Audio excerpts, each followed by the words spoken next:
Salut, on se retrouve pour un podcast avec l'interview de l'ingénieur son Rémi Guetliff. Il a travaillé entre autres avec Last Train, Dirty Deep ou The Wooden Wolf. Et avant de commencer, on remercie nos partenaires Arturia et Promix Live pour cette interview. Salut Rémi, comment tu vas? Ça va très bien, Michel, et toi? Parfait, parfait. Super. On est content de te recevoir. Merci à vous. Tu as une façon de travailler qui est assez peu orthodoxe, qui est assez à l'opposé de tout ce qui se fait aujourd'hui. On va dire qu'il est assez à l'opposé de la plus grande partie des choses qui se font aujourd'hui, du fait que tout le monde travaille en numérique et qu'on a pris l'habitude d'avoir ce confort. C'est vrai que moi je travaille principalement en analo, donc c'est-à-dire sur une console au studio et aussi sur des magnétophones donc à bande, multipiste. Et donc forcément, du coup, tu as une contrainte technique qui t'oblige à travailler un petit peu d'une autre façon. Et la meilleure façon de résumer ça, c'est que tu dois prendre des décisions le plus tôt possible dans le process. Et donc c'est vrai qu'en c'est un petit peu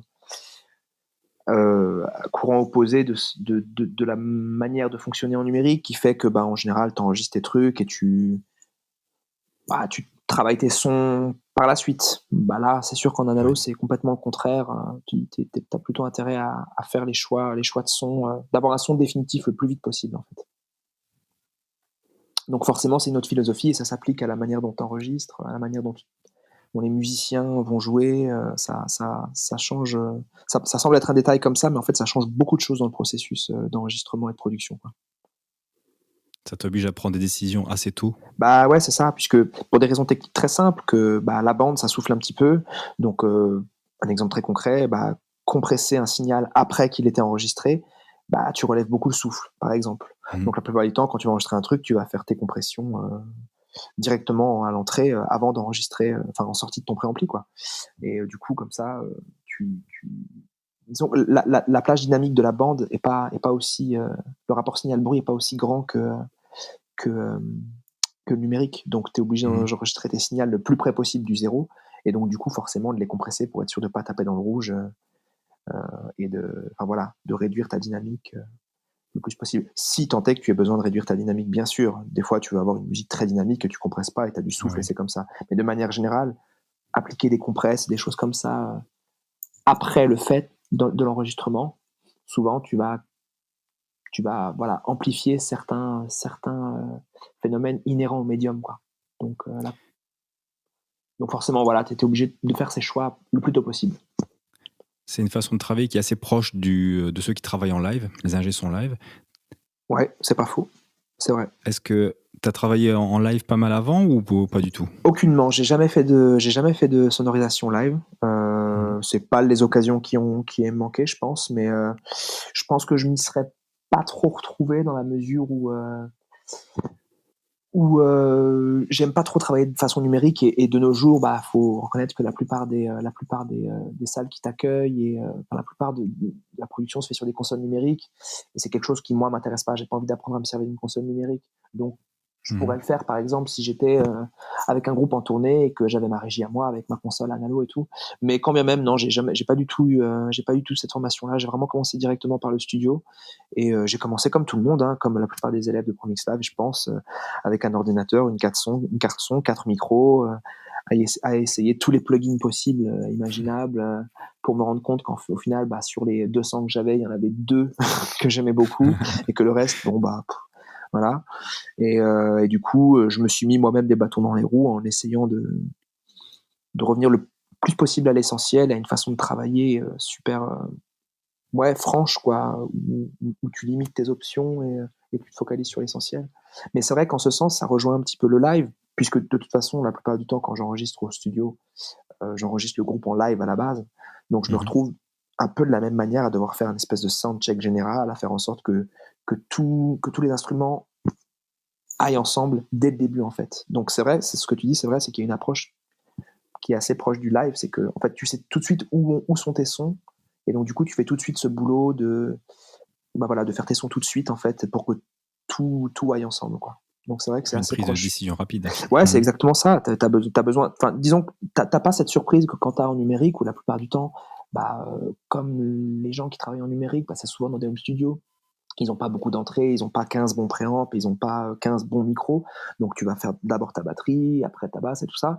Et au final, c'est seulement une fois que tu as tous ces éléments que tu te rends compte, est-ce qu'ils vont ensemble, est-ce qu'ils vont pas ensemble, qu'est-ce que je dois faire sur cet instrument-là, sur Mhm. la gratte pour qu'elle mange pas trop le peu d'agressivité que j'ai dans la basse, ce genre de choses.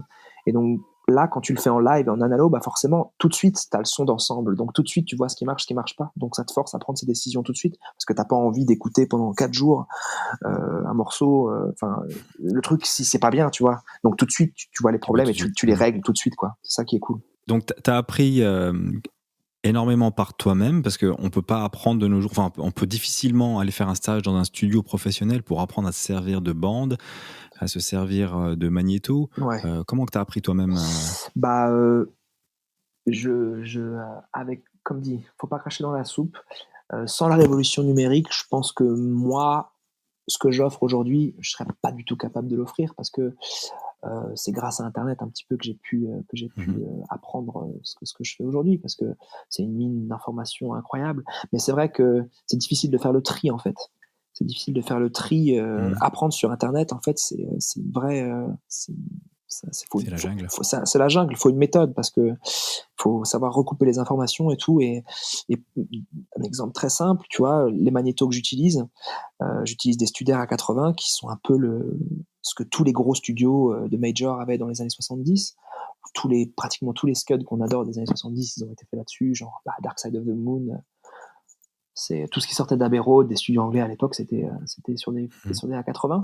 Et moi, quand je me renseignais un petit peu sur les magnétos, quel magnéto il faut acheter, qu'est-ce que je peux faire avec mon 80, je lisais, ils avaient pas forcément bonne presse sur certains forums. Plein de mecs qui disaient ouais, ces magnétos c'est l'enfer, ça sonne pas bien et tout, blablabla.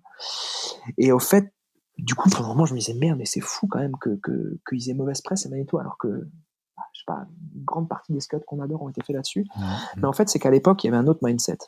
C'est-à-dire que les mecs qui bossaient avec des magnétos tous les jours, ils bossaient contre un magnéto en fait. C'était la seule solution qu'ils avaient. Donc le magnéto, il fallait qu'il soit fiable à 100%, qu'il tombe jamais en panne, Mhm. que ce soit super simple d'utiliser avec un transport super simple, avec un locator pour avoir, par exemple, sur un morceau, pouvoir rentrer un marqueur au couplet, au refrain, ce genre de choses, pour Mhm. pouvoir avoir accéder super vite à certaines parties, un Le temps de plugin. rembobinage super rapide, tu vois, d'avoir plein d'espèces de fonctions annexes qui sont intégrées dans Mhm. un DAO, mais qui sont pas forcément intrinsèques à un magnéto.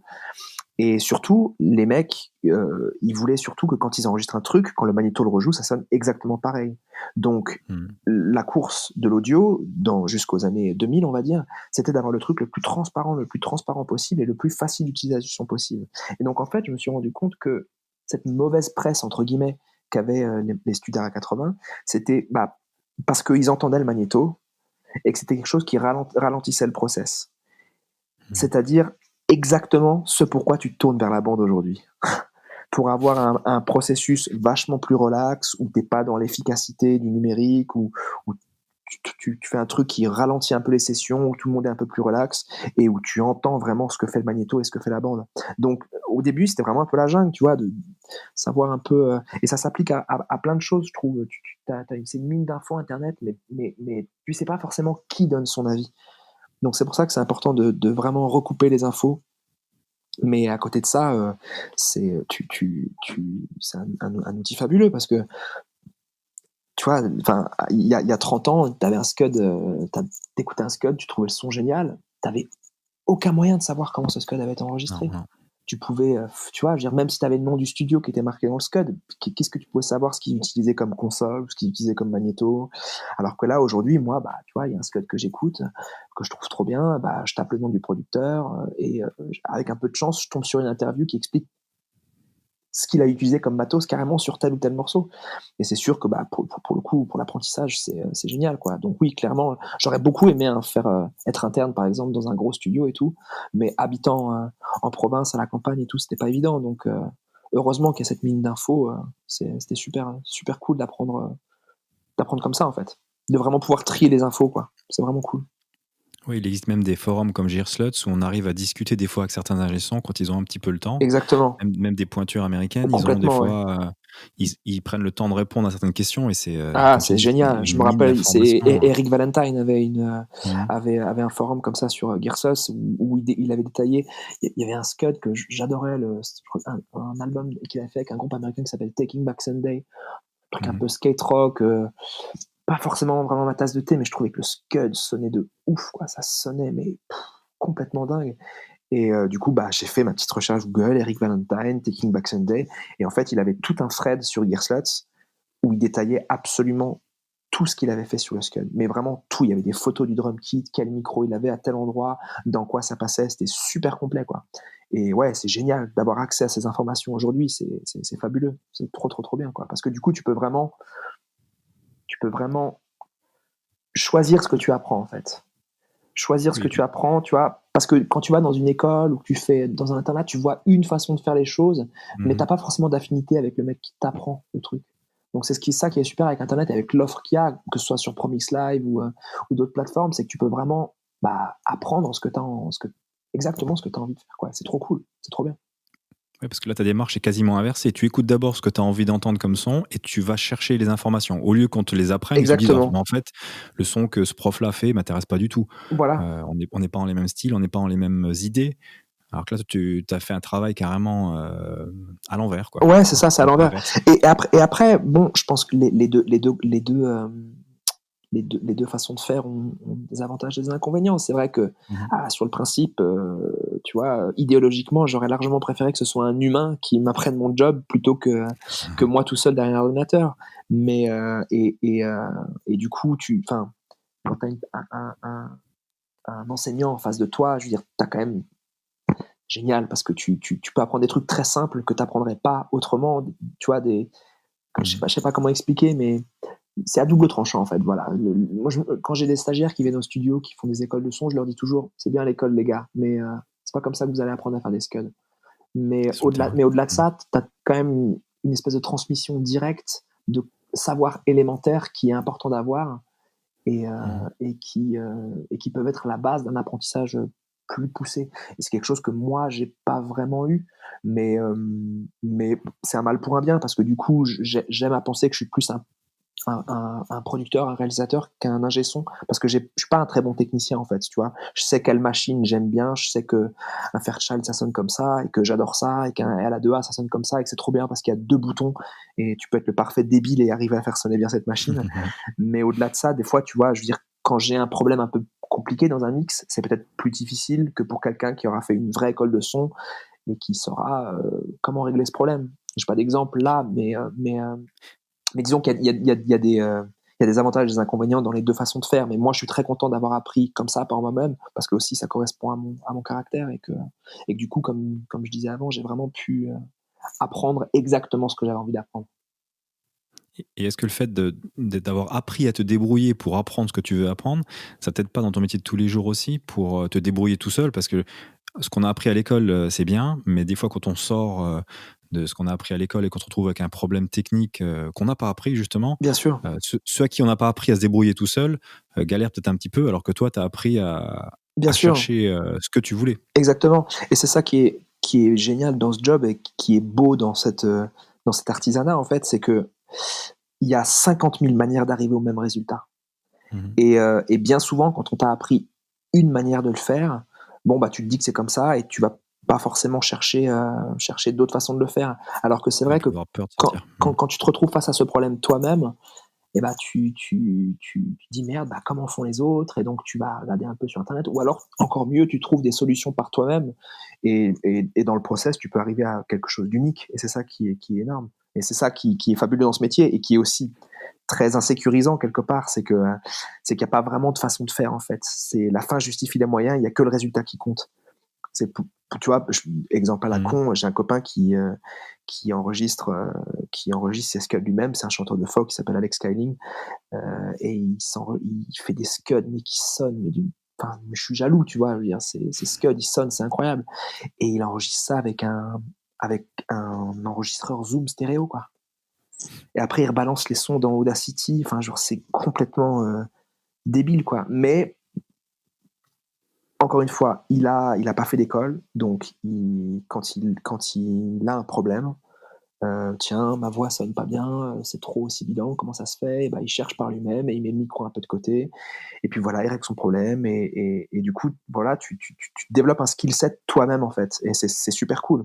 C'est bien d'avoir les 2 en fait, d'avoir, vraiment des avis extérieurs, mais en même temps, des fois, d'être un peu face à ta propre merde et de devoir te dépatouiller tout seul, quoi. Il y a un album avec Dirty Deep que tu as fait, où tu as carrément utilisé un Tascam à bande, Ouais, c'est un juste. petit 8 pistes, Un c'est petit ça? 8 pistes, ouais, ouais. Comment que ça s'est déroulé? C'est l'artiste qui voulait simplifier un petit peu le process, ou comment ça s'est Bah, passé? en fait, c'est un groupe avec lequel je bosse depuis maintenant quelques années tout de même. On a fait plusieurs singles, on a fait un split ensemble, il y a 4-5 ans. Après, on a fait un album ensemble que j'avais produit avec Jim Jones, de Jim Jones Review et on a toujours bossé exclusivement en analo avec Dirty Deep. J'ai un studio 8 pistes, donc tout ce qu'on a fait, jusqu'à ce dernier album-là, qui vient de sortir, on l'a toujours fait en 8 pistes. Ça a toujours été du 8 track avec Dirty Deep, Mhm. toujours sur un studio 8 pistes, mais dans un contexte studio avec ma console, mes compresseurs et tout. Et là, ce dernier Scud, bah, c'était un Scud acoustique, et donc il voulait un truc vraiment super, super, super roots. Et bah, ce Tascam, le Tascam 388, bah, c'est génial parce que c'est vraiment roots de fou, quoi. C'est une machine des années 90, je crois, fin des années 80, début 90. Mais Ouais. comme c'est un format très, très, très compromis, pour expliquer, le format standard multipiste, en Mhm. général, tu as 8 pistes par pouce de bande. Là, on parle de bande sa largeur, on l'a définie Diamètre. en pouces. Et donc, une bande de 1 pouce de large, donc de 2 cm et demi de large. Le format pro, c'est d'avoir 8 pistes là-dessus. Et Mhm. bah, sur un Tascam 388, tu as 8 pistes sur un quart de pouce. Donc, tu as 4 fois moins de place pour ta bande. Donc, c'est-à-dire que tu as 4 fois plus de saturation, 4 fois plus de souffle, une réponse en fréquence qui est moins bonne. Mais du coup, cette machine sonne comme si elle était 40 ans plus vieille. Et donc, c'est trop bien, tu as un grain super old school. Et, euh, et donc, oui, c'était vraiment, de ma part, une adaptation du médium au souhait de l'artiste d'avoir un Scud qui sonnait encore plus roots que ce qu'on avait pu faire, par le passé. Et donc, tu te retrouves avec un Tascam 8 pistes qui est une super petite machine, mais qui est aussi très, très, très limitante techniquement parce que tu n'as Mhm. pas de chien compresseur, c'est casse-couille, voilà, tu as une réponse en fréquence qui est pas, folichonne, mais enfin voilà, tu as très peu d'entrées, c'est très limitant, mais du coup, tu te focalises vraiment sur l'essentiel et tu as un son super, super organique, quoi. Et bah, le groupe était super content parce que c'était exactement ce qu'ils recherchaient. C'est des super, super petites machines, quoi. Tu as un équaliseur en entrée, t'as utilisé l'équaliseur de la table au moment de l'enregistrement ou pas du tout? Je faisais un peu des cues, ouais. Ouais. C'était difficile parce que pour me mettre encore un peu plus des bâtons dans les roues, j'étais dans la pièce avec le groupe. D'accord. Donc mon monitoring était, voilà, Pas de contrôle. Mhm. j'avais une petite paire de Yamaha HS5 pour écouter entre les prises, qui sont des bonnes petites enceintes, mais disons que c'est pas C'est vraiment ce dont limité. j'ai Mhm. l'habitude. Et en plus de ça, bah, comme j'étais dans la pièce avec eux, on va dire que c'est pas un environnement d'écoute optimisé comme peut l'être ma régie. Donc, je vais pas dire que j'étais à l'aveugle, mais j'entendais moins, c'était moins évident que si j'avais été dans la Mhm. régie.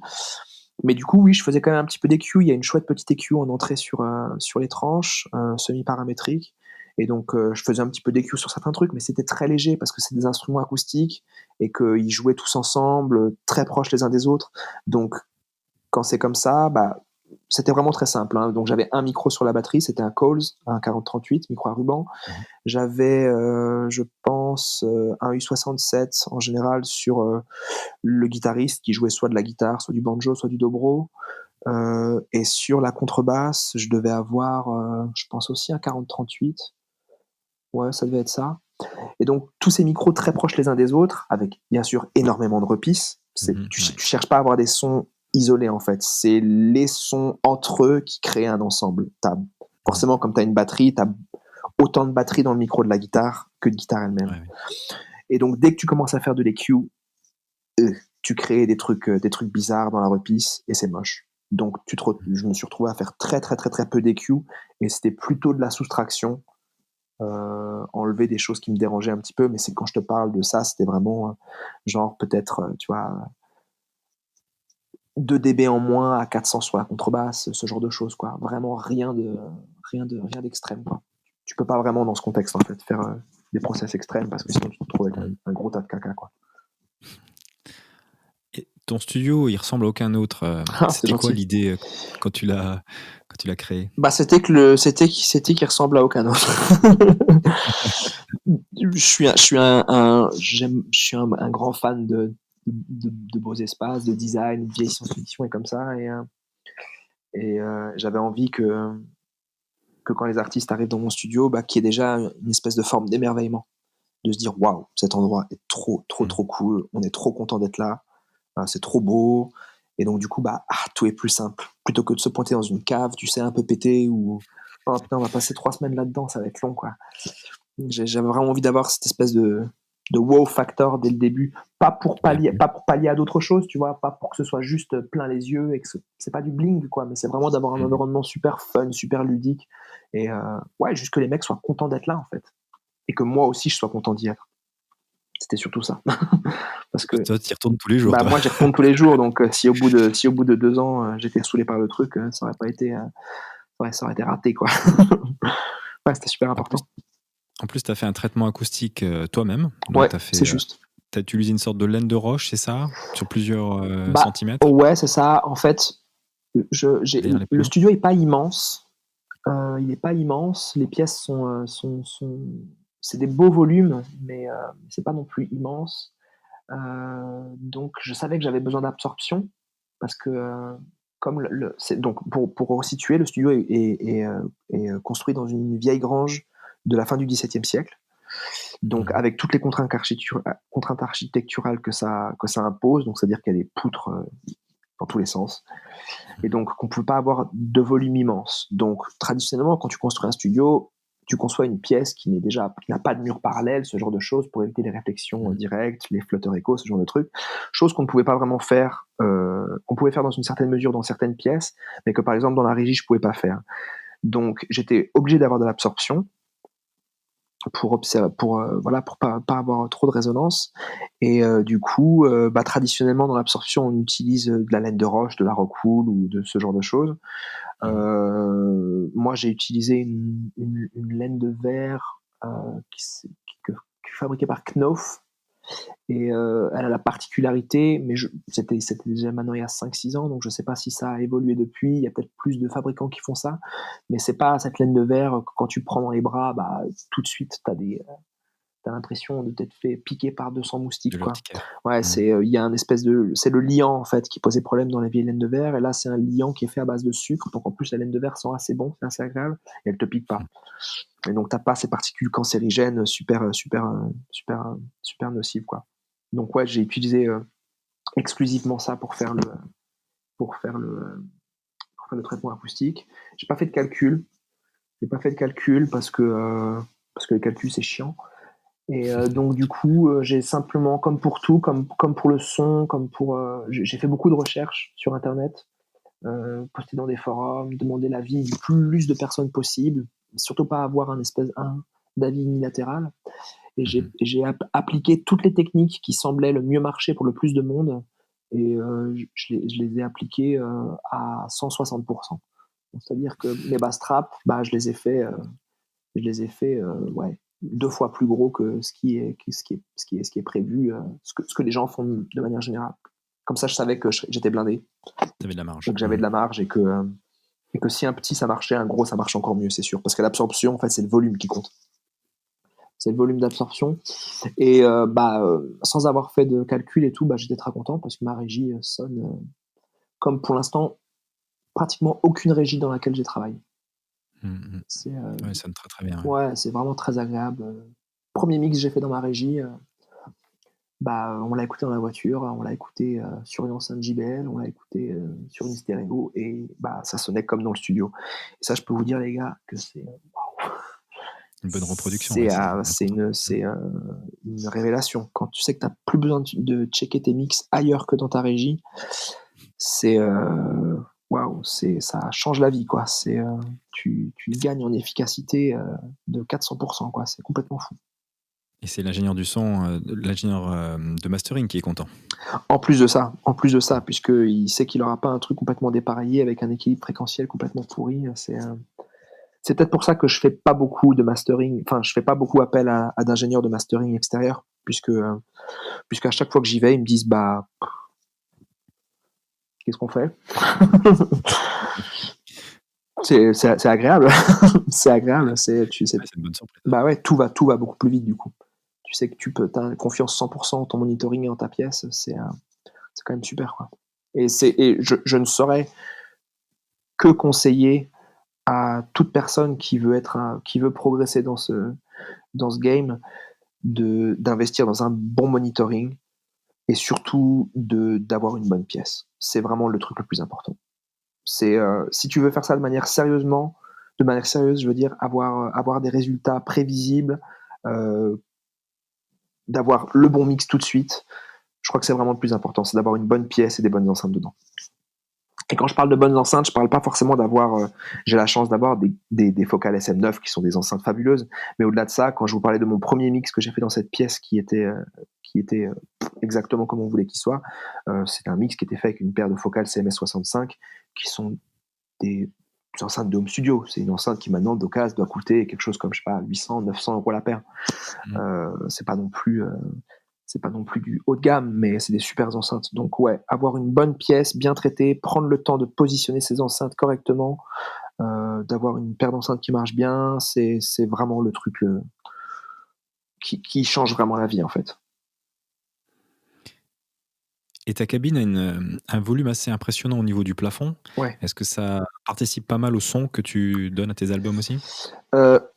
Oui, parce que c'est ce que je disais avant, les pièces n'ont pas une grosse surface, mais c'est des beaux volumes quand même. Donc, encore une fois, du fait des contraintes du bâtiment dans lequel on a construit le studio, je pouvais pas avoir une surface au sol qui était immense. C'est-à-dire que ma cabine de prise, en fait, elle fait que 27 mètres carrés.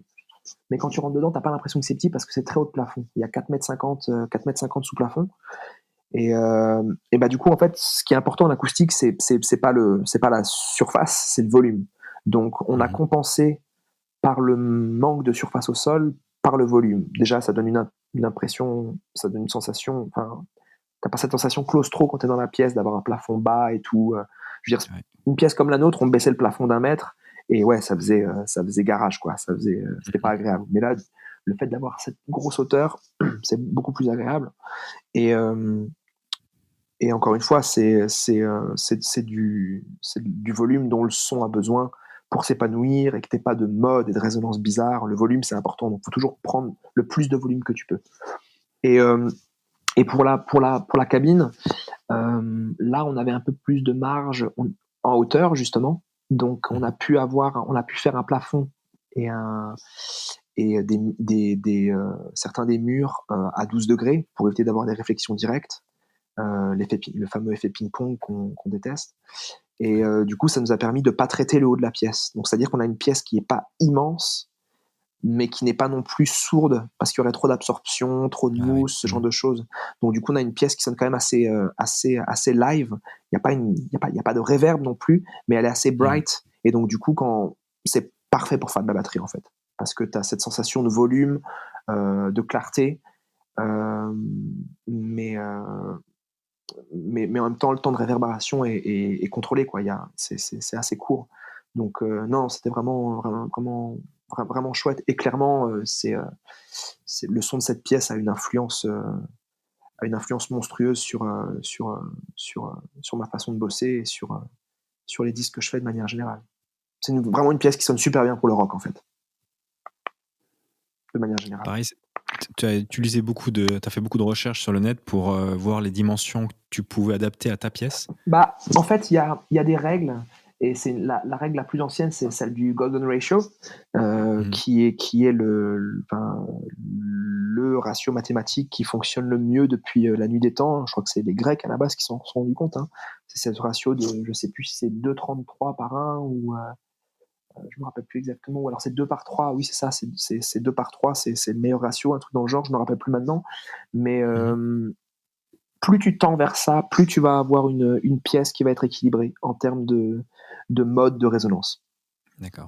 Mais au-delà de ça, nous, on avait encore une fois la contrainte du bâtiment.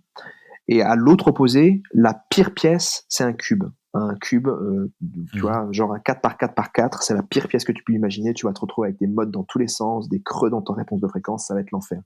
Donc nous, on avait un ratio qui était pas mal, je me rappelle plus ce que c'était, mais comme dit, la contrainte elle-même du bâtiment était plus importante, mais on savait que de toute façon, on était plus proche d'un bon ratio que d'un mauvais ratio. Donc ça allait, ça allait.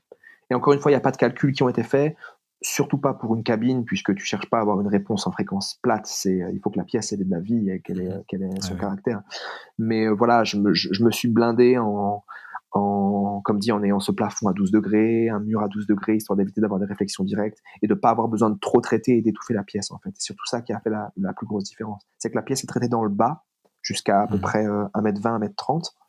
Donc par de l'absorption avec de la laine de roche, de la laine de verre, comme j'ai fait dans la régie. Et donc en bas, on a un son assez contrôlé. Et par contre, il y a tout le haut de la pièce qui est nu, en fait. C'est le plâtre juste peint. Et donc du coup, tu as des belles réflexions et une belle vie qui est dans le haut de la pièce. Et non, c'est chouette, elle est cool cette pièce. Elle n'est pas parfaite pour tout, mais c'est très rare que je me dise oh tiens, j'aimerais bien avoir une autre pièce, quoi. Ouais, donc tu as le bas qui arrête un petit peu les fréquences et le haut qui crée la réverb. Ça ressemble un petit peu à ce qu'a peut-être Vance Powell. Je sais pas si tu as déjà vu son studio avec ses planches de bois à Sputnik, 1 mètre et quelques du sol. Ouais, c'est possible. J'ai jamais vu trop de photos de l'intérieur de. C'est Sputnik Sound, hein, le studio de Vance Powell. Ouais, c'est ça, ouais. Il est magnifique. Ouais, c'est un chouette studio. On voit beaucoup des photos des régies parce qu'ils font des vidéos et tout là-bas. Mais oui, il y a plein de philosophies dans la conception du studio. Tu as cette histoire de live and dead end où ils font une partie du studio qui est très, très sourde, très traitée, et l'autre qui est super live. Là, en l'occurrence, c'était plus comment dire, le bâtiment duquel on partait qui a dicté un petit peu les choix. C'est-à-dire que on pouvait pas faire des murs qui étaient physiquement pas parallèles. Donc, on savait que les endroits où ils étaient parallèles, qu'il fallait qu'on traite. Donc, en fait, voilà, on a traité tout le bas. Et il y a plein de studios qui font ça aussi, d'avoir un bas bien contrôlé pour avoir une belle pression dans le son et d'avoir le haut qui permette juste à la pièce et aux ambiances de se développer. Donc oui, c'est un truc qui est repris dans les studios de par le monde, quoi. Et après, comme dit, c'est cette histoire de design, de quelle forme a la pièce, tout ça. C'était un peu tout ça. Ce chantier, tu sais, tu travailles avec un vieux bâtiment, tu dois prendre des décisions tous les jours, et au final, tu fais du mieux que tu peux avec les contraintes que tu as, quoi. Et pour le mois de juin, avec ProMix Live, ça va être carrément une session complète qui va aller de l'enregistrement du groupe jusqu'au mixage dans la même journée. Ouais, tout à fait. Donc c'est un challenge assez intéressant puisque tu vas enregistrer en parallèle et sur bande et dans Logic, c'est ça ? Voilà, c'est ça. L'idée, c'est que, en fait, d'une certaine façon, moi, je vais bosser en analo comme d'hab, c'est-à-dire que je vais avoir mon workflow habituel où je patch mes micros dans ma console, j'attaque mon magnéto, mais ce qu'on fera, c'est que je doublerai, on enregistrera simultanément les, comment dire. En fait, moi, je groupe beaucoup à la prise, donc c'est-à-dire que j'enregistre pas mes pistes batterie séparées, par exemple. J'enregistre pas un kick, une snare, des toms et des overheads. Je fais mon son de batterie direct à la prise. C'est un peu extrême, il n'y a pas beaucoup de gens qui font ça, mais c'est ma façon de faire. Je me suis rendu compte que j'arrivais à de meilleurs résultats comme ça, et que surtout, au mix, tu gagnais beaucoup de temps parce que ton son de batterie il est fait. Et mine de rien, c'est pas mal de pas avoir besoin de t'occuper de 50 micros batterie à la prise. Donc voilà, ce que je ferais, c'est que j'enregistrerais directement en analo, comme j'ai l'habitude de le faire, avec ma batterie sur une ou deux pistes, selon si on la veut en mono ou en stéréo. Mais ce que je ferais, c'est que je prendrais quand même les micros séparés à la console, qui rentreront directement dans Logic, dans l'ordinateur. Comme ça, on pourra fournir aux élèves les pistes séparées, donc le kick, la snare, tout ça en séparé. Et aussi, je pense que je prendrai à la sortie de la console pour avoir mon équilibre à moi, mon bus batterie à moi. Je pense qu'on essaiera de fournir le plus de trucs possible pour voir pour que les élèves puissent voir, qu'est-ce que ça fait de grouper une batterie tout de suite, qu'est-ce que ça fait de passer ça directement dans la bande, etc. Il y aura Non, ce serait cool, il devrait y avoir un chouette assortiment de pistes et bien comprendre ce qui se passe à chaque étape, quoi. Ouais, ça leur permettra de faire des comparaisons et de voir ce que la bande apporte Exactement. et ce que de faire des choix, et essayer de peut-être de les recréer par eux-mêmes. Voilà, tout à fait, ouais. Mmh Sachant mh. encore une fois, il y a rien de magique, hein. Le ça devrait pas être difficile, heu, avec les pistes séparées des micros, de batterie, par exemple, pour parler de la batterie, Mmh. de recréer le son de batterie que je fais puisque je fais vraiment pas grand chose de magique. Je fais très, très, très, très peu de traitements. Les toms, il y a pas d'EQ, la snare, il y a pas d'EQ, le kick, des fois, j'ai un peu d'EQ. Je mets des fois un peu d'EQ de bus sur la batterie avec un Pultec pour rajouter un peu de top, ce genre de choses.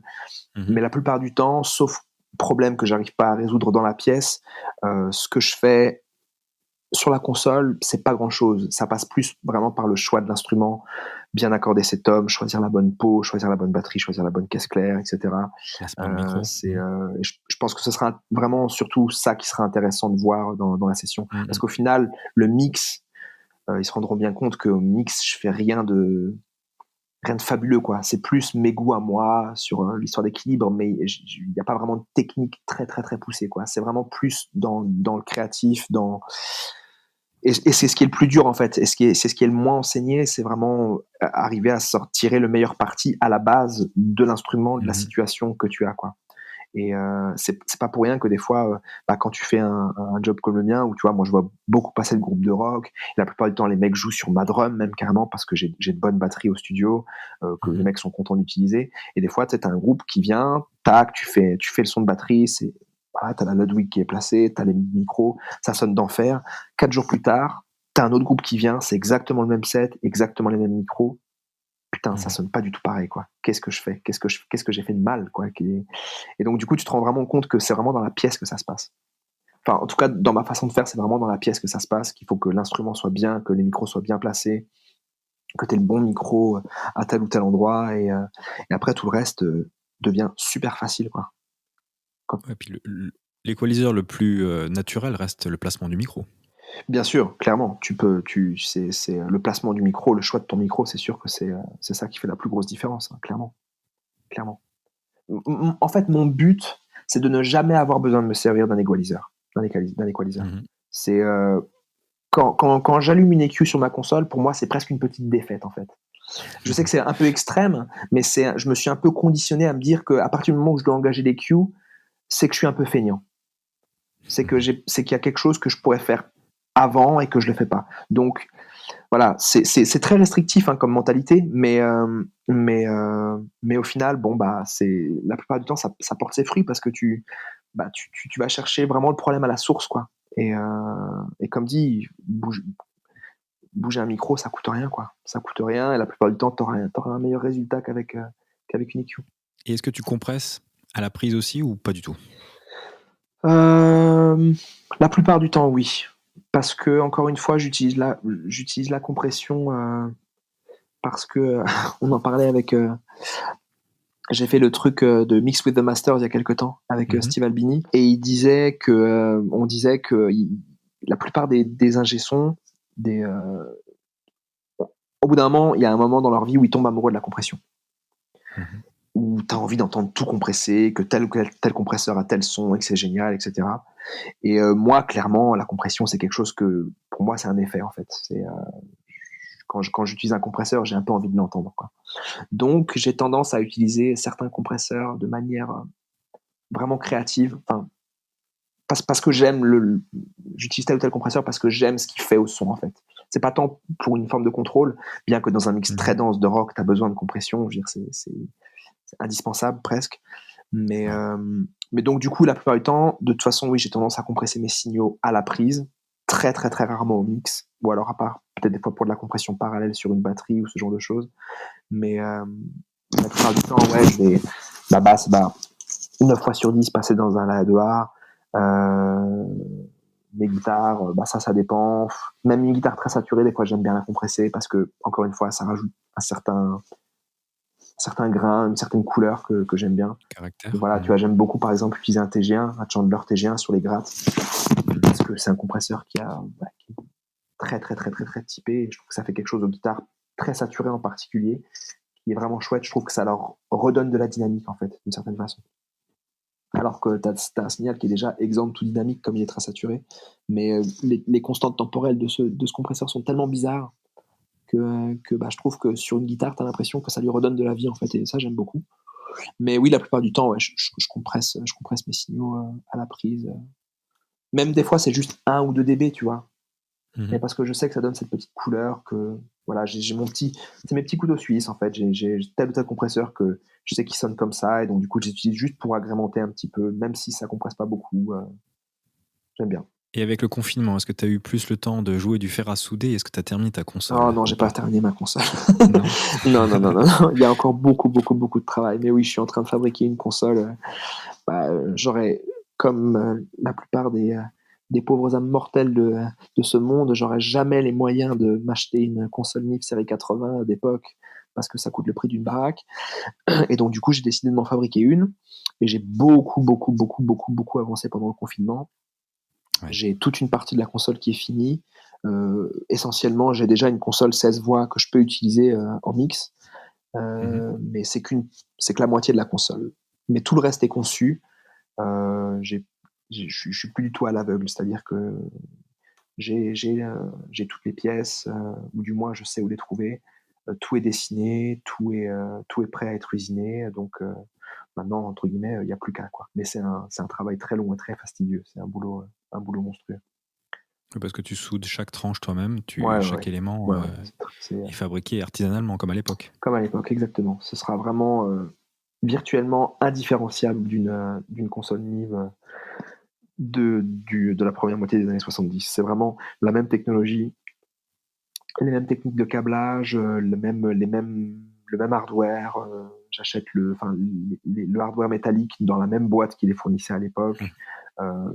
Tout est vraiment fait de la même façon. C'est un projet assez titanesque. Hein. C'est un très très très gros projet, mais ça fait déjà quand même 3 ans que je bosse dessus parce qu'il y a encore une fois beaucoup de recherches, beaucoup de recoupement d'informations, de collecte de photos, de réseautage aussi. Tu vois, maintenant j'ai bien 5-6 personnes à travers le monde qui me filent des infos sur une console qu'ils ont, ou parce que c'est des mecs qui réparent ces consoles et donc du coup qui ont des infos à me donner, ce genre de choses. Donc ouais, c'est un gros chantier, mais j'ai beaucoup avancé. Et comme maintenant je sais où je vais, je pense que c'est possible qu'elle soit finie d'ici l'année prochaine. Bah, on te le souhaite, ouais. Ouais, Ce serait pas mal. on Ouais. serait impatient Ouais, de parce que pour l'écouter. l'instant, en attendant, j'ai quand même juste un gros tas de ferraille qui coûte 20 000 balles. Quoi. Donc j'ai quand même hâte de pouvoir faire un peu de musique avec. Et tu peux pas te servir déjà directement des 16 tranches? Bah, en fait, pour expliquer un peu comment fonctionne une console traditionnelle d'enregistrement, maintenant on a l'habitude de voir des consoles inline où tu as le petit fader et le grand fader, tu sais, pour les retours. Ouais. Traditionnellement, jusqu'à, je pense, la fin des années 70, et longtemps encore après, il y avait des consoles qui étaient fabriquées comme ça. Les consoles, elles étaient split. Donc, c'est-à-dire que tu avais ta console de gauche, où tu avais tes entrées, là, en l'occurrence sur une NIF des 1073, des 1084, des trucs comme ça, où tu avais ta partie routing, où tu avais tes envois d'auxiliaires, tu envoyais dans des groupes pour enregistrer, tu utilisais les groupes qui enregistraient, qui étaient raccordés au magnéto, qui sont à ta section centrale. Et après, à droite, tu avais une autre console, des fois format très réduit, ça pouvait être juste 2 panels avec des boutons, ou alors des fois vraiment un truc full size avec des vrais faders et tout, ce que je fais moi en l'occurrence, qui servait à tes retours magnéto en fait. C'est par cette console que tu écoutes. Donc tu écoutes ce qui revient de ton magnéto ou de ton Logic ou quoi que ce soit. Donc la partie gauche, c'est vraiment comme une banque de préamp en fait, sauf que tu as des faders et tout ça. Et la partie droite, c'est ce qu'on appelle les tape returns. C'est par là que tu écoutes, c'est ta console de monitoring en fait. Et donc moi, la partie que j'ai fabriquée là, c'est la partie console de monitoring, qui est la même architecture que la partie recording à gauche, à ceci près que elle n'a pas 8 groupes, elle a juste une sortie, elle a juste un groupe stéréo en fait pour écouter. Mais sur le principe, c'est le même schéma. Tu as des amplis NIF dedans et tout, avec les transfos et tout. Donc sur le principe, je pourrais l'utiliser en line-in comme un espèce de gros sommateur avec des faders, mais je saurais pas trop où la foutre dans mon studio. Parce que ça prend quand même de la place et ça fait quand même un gros bac qui doit faire 1 mètre par 1. Donc, j'ai pas vraiment de possibilité de l'intégrer dans mon setup là, comme c'est branlé. Donc, il faut que j'attende que la console, entre guillemets, soit finie pour complètement organiser le studio autour de cette nouvelle console, quoi. Et quand tu as commencé ce métier, quelles sont les influences que tu as eues au niveau musical? Alors, quand j'ai commencé ce métier, j'ai un peu commencé comme tout le monde, parce qu'il me fallait quelqu'un qui s'y colle, pour mon groupe. Donc on a commencé, mon frère faisait du son, j'ai un grand frère avec lequel j'ai un groupe qui s'appelle Chineski. Mon grand frère faisait du son depuis un petit moment, et puis j'ai commencé à prendre goût, à faire des sessions avec lui. C'était vraiment la partie production qui m'intéressait, tu vois, faire un peu Mhm. d'arrangement avec les groupes, euh, tirer le meilleur parti de leurs morceaux. Et bah au final, je me suis mis à la technique. Donc forcément, les influences étaient des influences qui, euh, qui avaient qui avaient du sens dans ma musique en fait. Donc on va dire que mes premières influences, ce sera des mecs, c'est toujours une influence aujourd'hui, mais Dave Sardy, Mhm. qui est un producteur new-yorkais qui a bossé avec quantité astronomique de groupes mondialement connus entre 95 et jusqu'à aujourd'hui d'ailleurs. Mais il bossait beaucoup avec Rick Rubin dans la fin des années 90. Donc Ah c'est oui. lui qui a mixé par exemple qui a enregistré et mixé One Hot Minute des Red Hot. Mhm. Il a bossé avec Rage, il a bossé avec Nine Inch Nails, il a fait les 2 premiers albums de Wolfmother, de Jet, il a fait le premier album de Wolfmother, il a fait l'album des Ting Tings, il a bossé avec Slayer, avec System of a Down, il a bossé avec tout le monde en fait, virtuellement. Euh, et ouais, ça a été une grosse influence au début, vraiment dans l'approche. Il a il a vraiment un son super old school, mais en même temps très moderne. C'est-à-dire que tu prends le premier album de Jet, par exemple, artistiquement, ça vaut ce que ça vaut. C'est sans doute parmi les plus gros pompeurs dans l'histoire du rock. T'as pas un morceau qui sonne pas comme du Beatles ou les Stones ou Asdes ou je sais pas quoi. Mais t'écoutes ce Scud, le premier Scud, et tu dis, mince, putain, c'est génial. On dirait vraiment un disque des années 60, quoi. Sauf qu'en fait, quand tu regardes, ça sonne pas du tout comme un disque des années 60. T'as juste une espèce de vibe où tu sens qu'il a utilisé du vieux matos, des vieux instruments, des vieux bordels, mais t'as un truc très moderne qui s'en dégage, en fait. Et c'était vraiment une grosse influence pour moi au début. Euh, qu'est-ce que j'ai d'autre comme influence? Ouais, le boulot de mecs comme Brendan O'Brien, tu vois, sur les albums de Rage Against the Machine, ce genre de trucs, ça. T'es très influencé au début d'avoir voilà, ce côté vraiment mur de son, super punchy, super fat, mais en même temps vraiment organique. Très Euh, anglo-saxon comme son alors. Pardon? Très anglo-saxon comme son. Ouais, très anglo-saxon. Ouais. J'ai pas beaucoup d'influence francophone. Il y a des disques que j'aime bien sûr, mais dans le job, j'ai pas vraiment d'influence francophone. Et après, par la suite, beaucoup été influencé par les Beatles, tu vois, par Jeff Emerick, George Martin, toute la clique technique qui tourne autour des Beatles. Même si tu te rends compte que tu peux pas appliquer, en fait. C'est une espèce de philosophie, mais tu pourras jamais faire sonner un truc comme les Beatles. Et heureusement, parce que sinon ça sonnerait bizarre. mais aujourd'hui, j'ai la chance de faire un peu de tout et surtout d'aimer faire de tout. C'est-à-dire que je me cantonne vraiment pas à un seul style. Tu vois, je peux avoir un jour un groupe de death et le lendemain une chanteuse qui s'accompagne à la folk. Et j'aime autant faire l'un que l'autre en fait. Donc du coup, en ce sens-là, mes influences elles sont assez variées parce que tu vois, quand tu fais ce genre de choses, tu peux pas te permettre d'être influencé seulement par par le mec de Converge. Enfin, tu vois ce que je veux dire, quoi. Oui, oui. Il faut avoir un spectre assez large, quoi. Puisque forcément, je suis un studio à vocation commerciale, entre guillemets, et même si je fais une majorité écrasante de projets qui me passionnent et que je kiffe, je suis aussi là pour répondre à une demande d'artistes qui viennent me voir. Donc, j'estime que c'est un devoir, entre guillemets, d'avoir une espèce d'attachement affectif ou d'intéressement dans quel que soit le style de musique que tu vas faire avec l'artiste en fait. Parce que Mhm. tu peux pas te permettre d'être juste un gros fan de métal et d'essayer d'avoir cette philosophie quand tu vas faire, comme je dis, un chanteur folk, quoi. Donc, en ce sens-là, mes influences, elles sont larges. Je sais que, par exemple, je suis copain avec Anthony Chognard, avec qui tu fais Mhm. des trucs pour Promix Live. Enfin, ça fait très longtemps qu'on Ouais. s'est pas vu, puisque maintenant il habite au Canada. Mais, Mhm. et par exemple, tu vois, genre, les premiers scuds de Smash Hit, quand il était encore dans Smash Hit Combo, c'est des scuds que j'adore écouter parce que ça défonçait en termes de prod, tu vois. C'est tellement énorme comme prod de métal. Et voilà, on sait comment c'est fait, c'est des gros trigs, c'est des gros simulateurs d'ampli, mais tu vois, je prends un gros kick à écouter ce genre de truc parce que ça défonce.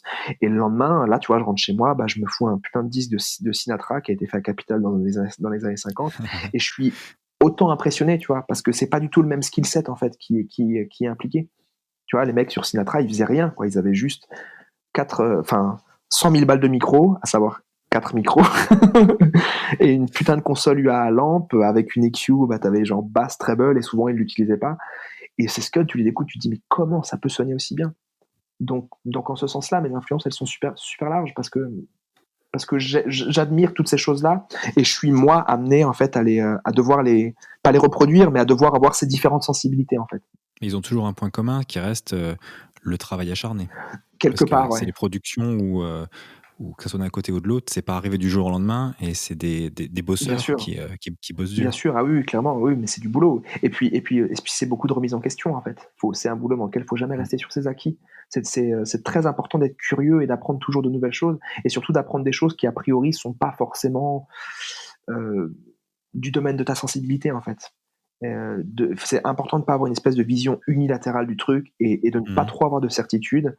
Pas s'enfermer. Voilà, j'estime que n'importe quel bon ingé son, sur une semaine de boulot, devrait avoir au moins 2 jours où il rentre chez lui, où il se dit « Putain, je suis qu'une merde ». C'est super sain en fait. C'est terrible parce que c'est une remise en question perpétuelle et c'est pour ça que c'est très insécurisant comme job, parce que tu sais que t'as pas deux façons uniques de faire et que voilà, t'es jugé pour tes goûts en fait, pour tes goûts, pas pour tes skills. Et donc du coup, c'est super important justement de remettre tes goûts en question, de remettre ta façon de faire en question. C'est vraiment comme ça que t'avances, quoi. Et à côté de ça, c'est marrant parce que tu disais que tous ces trucs que je cite sont souvent le fruit d'un travail acharné. Mais au-delà de ça, des fois, pour certains projets, tu as besoin d'avoir une attitude super loose, super relax. C'est un peu pourri, bah c'est pas grave, il faut que ce soit un peu comme ça. Tu vois ce que je veux dire? C'est-à-dire sur ce scud de Dirty Deep dont on parlait tout à l'heure, que j'ai fait sur le petit Tascam, il y avait des trucs où techniquement c'était un peu limite, tu vois, genre bon bah là, le batteur il a envoyé un peu plus et ça sature franchement. Mais en fait, bon bah ça fait partie du truc, quoi. C'est assumer ses choix C'est aussi. assumer ses choix, exactement. Et j'ai un groupe avec lequel je bosse régulièrement, de chez nous, qui s'appelle Camarade, qui fait une espèce de post-punk, un peu cold wave, tu sais, un peu ouais, super quepon, et un peu un espèce de mélange entre les Stooges et Joy Division, tu vois. Et il faut pas que ce soit trop bien. Tu vois ce que je veux dire? Si ça sonne trop Il y a un petit côté propre, garage. ouais, faut que si ça sonne trop propre, trop, tu perds l'âme du bordel en fait. Donc c'est tout à fait le genre de projet où des fois je me retrouverais à faire une balance, monter les faders et dire allez hop, c'est bon, on y va. Sans fouiller le truc trop, quoi. Parce qu'on s'en rend pas compte, mais on écoute une quantité de trucs qui sonnent comme de la merde en fait. Et tu t'en rends pas compte parce que c'est des trucs que tu kiffes, mais tu prends, bah, genre par exemple le premier album des Stooges, Iggy Pop and the Stooges, t'écoutes le premier disque, mais genre c'est quoi ce bordel, quoi? C'est un singe qui a enregistré le disque. Je veux dire, techniquement il y a rien qui n'a de sens. C'est l'attitude C'est qui un compte. putain de cauchemar techniquement, mais c'est ça qui rend le scud génial. Donc c'est ça en fait, c'est un espèce de mélange entre viser l'excellence, mais avoir quand même une attitude relativement relax. Tu vois?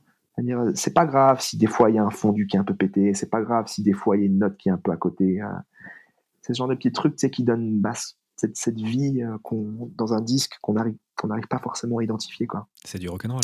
C'est du rock'n'roll, ouais. Après, comme dit, j'essaie d'appliquer cette philosophie à tout ce que je fais. Même, tu vois, quand je fais un groupe de death metal, bah, j'essaie de les faire en analo sur un 16 pistes, et ça sonnera pas comme Bring Me the Horizon, ça sonnera pas fat comme Bassisteria avec un mur de guitare absolument improbable, mais ça aura une vibe quand même, et ça plaira à certaines personnes. Et c'est pour ça que les groupes viennent te voir, je pense. C'est aussi pour ça, du coup, que les groupes viennent me voir, parce qu'ils savent que j'ai C'est ce qui te différencie. Complètement. C'est ça, c'est une grosse partie du business. Les gens viennent me voir surtout parce qu'ils savent, parce que j'ai cette approche super old school et tout, et un peu plus authentique, on va dire, que ce qui se fait de manière générale de nos jours, quoi. Encore une fois, avec tout le respect que j'ai pour des mecs comme Anthony, comme Sean, comme Fred Duquesne, qui c'est des sorciers, tu vois. Je veux dire, moi, je comprends pas en fait ce qu'ils font, mais c'est bien d'avoir cette alternative, c'est pour ça que cette époque est formidable, c'est que tu peux avoir un truc super produit, super monstrueux, qui sonne super actuel, et tu peux tout aussi bien faire un truc vachement plus relax, super old school, qui va juste plaire à différentes personnes, à différentes sensibilités. Un grand merci Rémi. Merci Michel, merci à toi, c'était un plaisir. On est impatient de voir ta session ProMix Live pour voir un petit peu comment tu travailles au niveau de l'enregistrement et du mixage. Ouais, moi aussi, ça va être cool. À très bientôt. Ouais, à très bientôt. Salut. Salut à tous. N'oubliez pas, vous pouvez retrouver sur la chaîne YouTube ProMix Live d'autres interviews, quelques extraits aussi de cours. Et il y a aussi la page Facebook qui vous permet de suivre l'actualité de ProMix Live. À bientôt. Ciao!